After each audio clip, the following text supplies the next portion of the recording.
आइए, ईश्वर का अस्तित्व इसलिए भी गढ़ा गया कि पद दलित, शोषित और पिछड़े लोगों को यथास्थिति में ही रहने के लिए मानसिक रूप से मजबूर किया जाता रहे।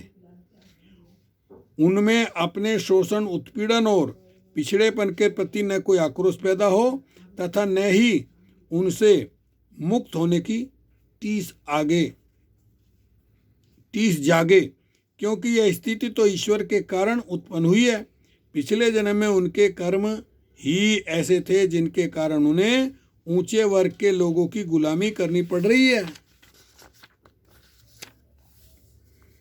साथियों, इसलिए ब्राह्मण, पंडित, मुल्ला, पादरी और धर्मगुरु ईश्वर या अल्लाह के नाम पर लोगों को बहलाते रहे हैं तथा अपना व शासक वर्ग का स्वार्थ सिद्ध करते रहे हैं। ईश्वर की सत्ता इसीलिए गढ़ी गई कि निर्बल और पिछड़े हमेशा कमजोर और पिछड़े रहें तथा उनमें अत्याचार, शोषण और उत्पीड़न का विरोध करने की भावना भी पैदा न हो।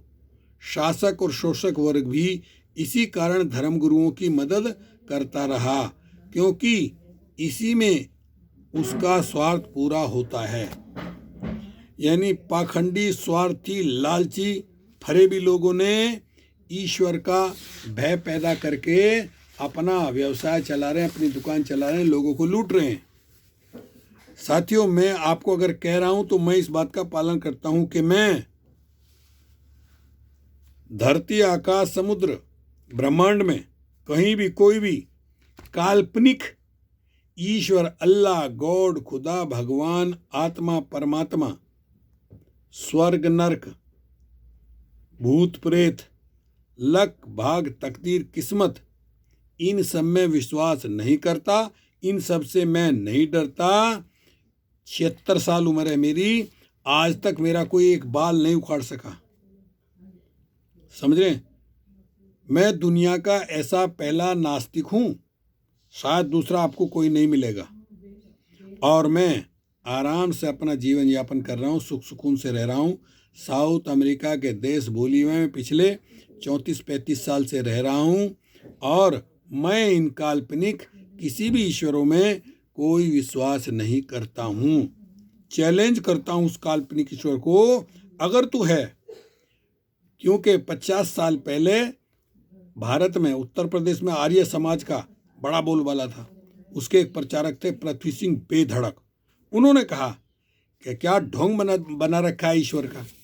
वो कहते थे, आए ईश्वर, या तो इस संसार में तेरा झूठा रोला रुक्का, ये मेरठ की खड़ी भाषा है, उत्तर प्रदेश का मेरठ, या तो इस संसार में तेरा झूठा रोला रुक्का, अगर तू है तो सामने आ।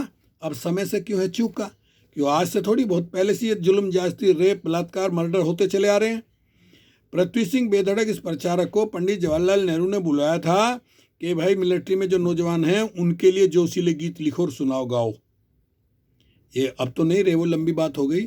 लेकिन मैं ये बता रहा हूँ कि आर्य समाज में भी, इनडायरेक्ट में भी लोगों ने, प्रचारकों ने काल्पनिक ईश्वर का विरोध किया। मैं तो यही कहता हूँ, ऐ ईश्वर के मानने वालों, अगर तुम्हारा ईश्वर कहीं है तो वो गूंगा, बहरा, लंगड़ा, लूला, अपाहिज है। ना वो चल सकता है, ना देख सकता है, ना सुन सकता है, ना कुछ कर सकता है। अंत में एक मेरे साथी ने बताया कि ईश्वर ने देखा, रे बाप रे, कौन कौन कंट्रोल करेगा इन सबको। तो उसने नियम बना दिया, क्या?